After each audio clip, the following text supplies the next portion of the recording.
Historia oculta del universo y la humanidad.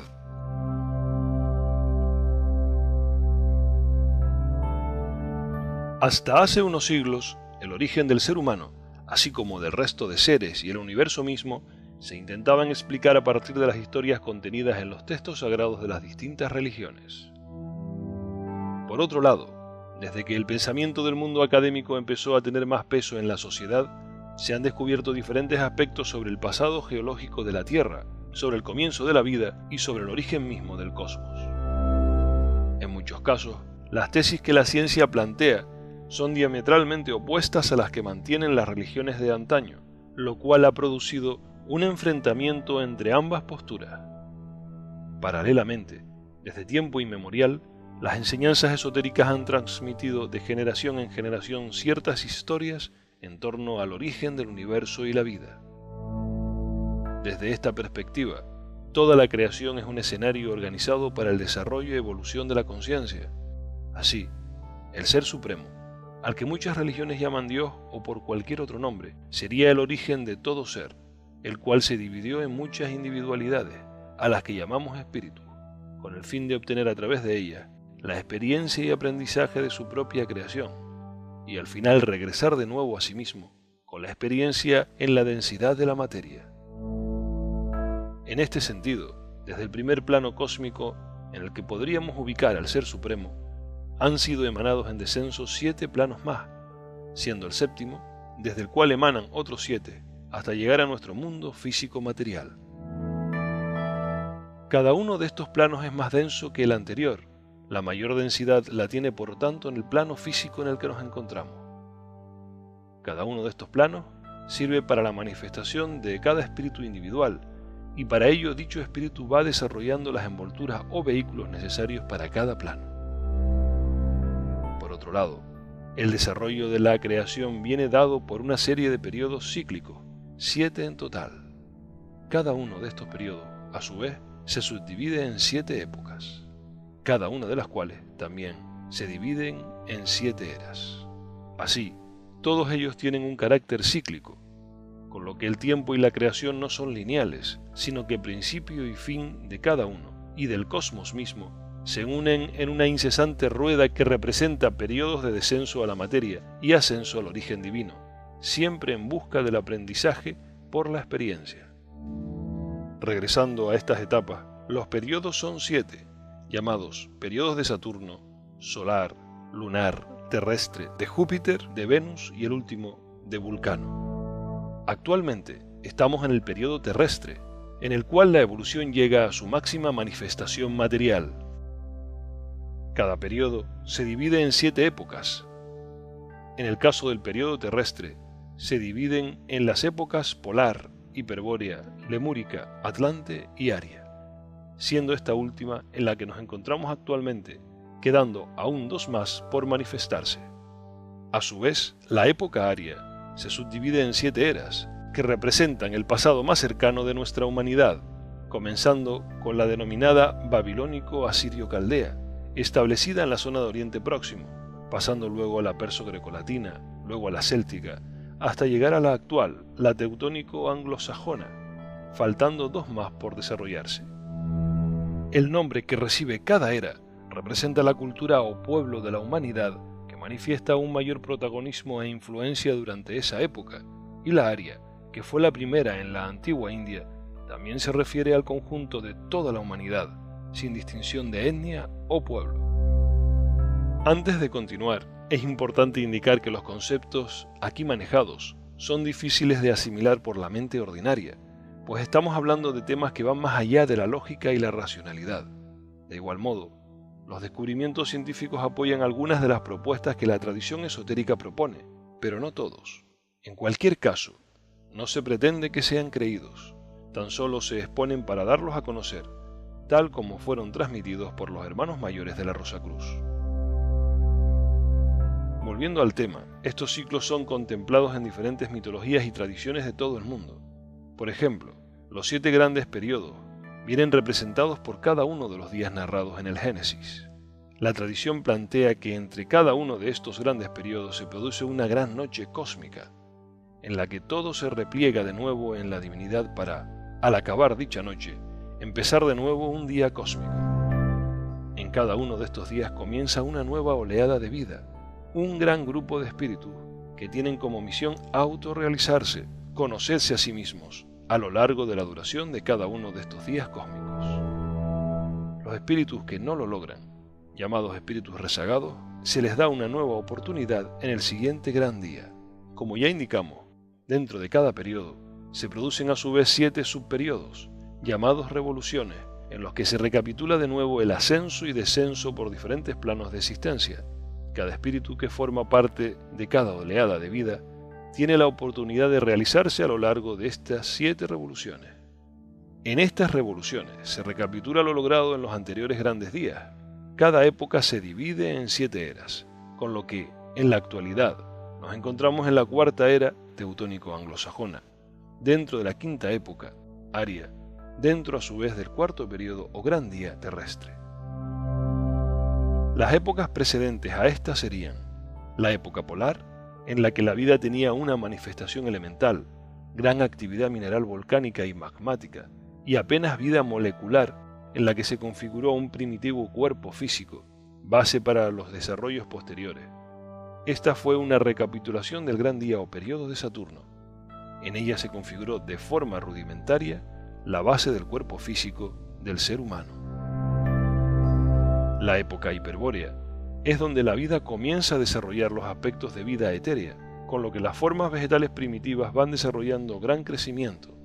Aún no podemos hablar de vida animal como tal. Esta es una recapitulación del periodo solar. En este tiempo, el cuerpo del ser humano era como un enorme saco de gas que flotaba fuera de la tierra ígnea y emitía unas esporas vegetales, que luego crecían y eran utilizadas por entidades que venían al mundo. En ese entonces el ser humano era hermafrodita, podía crear otros seres humanos por sí mismo, sin necesidad de otro individuo. La siguiente época es la lemúrica, identificada en el mito bíblico del Edén y en otros mitos similares de otras religiones. La humanidad se concentraba en una isla en lo que actualmente es el Océano Pacífico. Era la época en la que el hombre estaba todavía en contacto con lo espiritual de manera plena. Ya hay vida animal, y aparece el hombre primigenio, con emociones, pero con más conciencia grupal, sin que existiera aún la individualidad. Las fuerzas astrales, las emociones y sensaciones aparecen en la vida de esa época, la cual es una recapitulación del periodo lunar.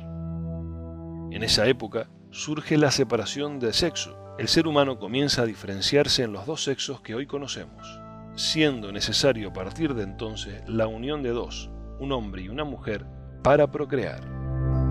El ser humano lemúrico era de forma similar al de los monos, con un tronco muy corto y brazos y piernas enormes, con los talones proyectándose hacia atrás y una cabeza muy poco desarrollada.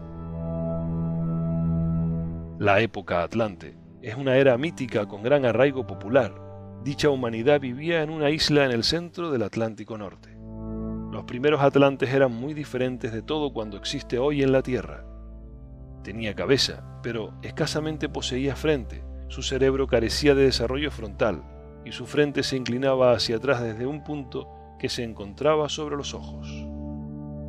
El hombre va adquiriendo la razón como una forma de pensamiento autónomo. Aparecen diferentes antecesores del hombre, hasta que se presenta el hombre actual, el Homo sapiens, con su característico neocorte frontal, expresión física para el incipiente cuerpo mental. Los Ramoals fueron la primera de las razas atlantes. Tenían muy poca memoria, y esa poca memoria estaba relacionada solamente con sus sensaciones. Recordaban los colores y sonidos, y de esa manera, hasta cierto punto, fueron desarrollando el sentimiento o sensación. Con la memoria adquirieron los atlantes los rudimentos del lenguaje, comenzaron a desarrollar las palabras y fueron abandonando el empleo de sonidos puros y onomatopeyas, como hacían los lemures, al dar nombre a las cosas.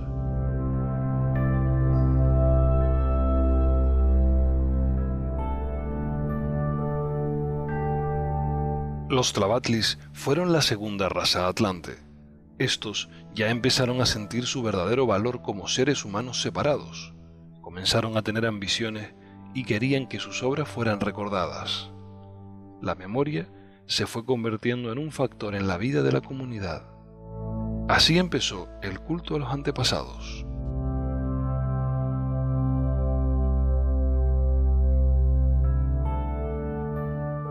Los antiguos toltecas constituyeron la tercera raza atlante. Fueron ellos los que iniciaron la monarquía y la sucesión hereditaria, originándose así la costumbre de honrar a los hombres por los actos de sus antepasados. La experiencia se fue convirtiendo en algo cada vez más valioso y la memoria se fue desarrollando hasta un grado muy elevado. Hacia mediados de un tercio de la duración de la Atlántida se empiezan a notar los principios de la separación de las naciones. A su tiempo los reyes se sintieron ebrios de poder y comenzaron a usarlo corrompidamente para sus propios fines personales y su engrandecimiento, en vez de utilizarlo para el bien común.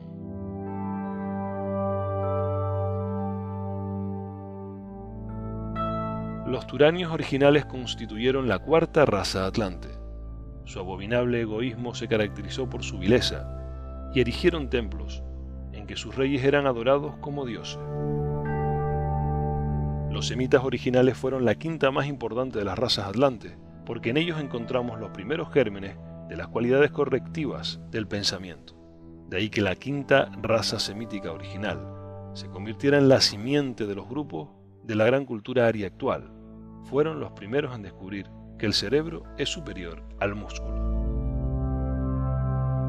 Los acadios originales constituyeron la sexta y los mongoles originales la séptima de las razas atlantes.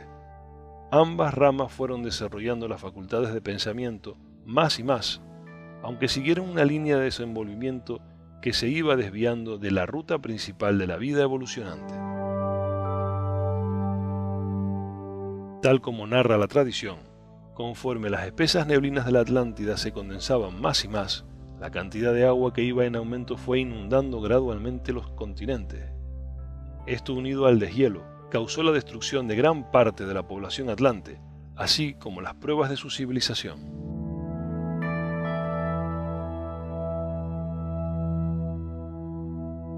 Asia Central fue la cuna de las razas arias que descendieron de los antiguos semitas.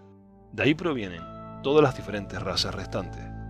En este sentido, es importante indicar que cuando nos referimos a semitas, toltecas o mongoles originales, hacemos referencia a los pueblos que dieron origen a lo que hoy conocemos con ese nombre, hace miles de años. De igual modo, con el término ario o raza aria, se hace referencia al conjunto de la humanidad actual que puebla el globo terráqueo.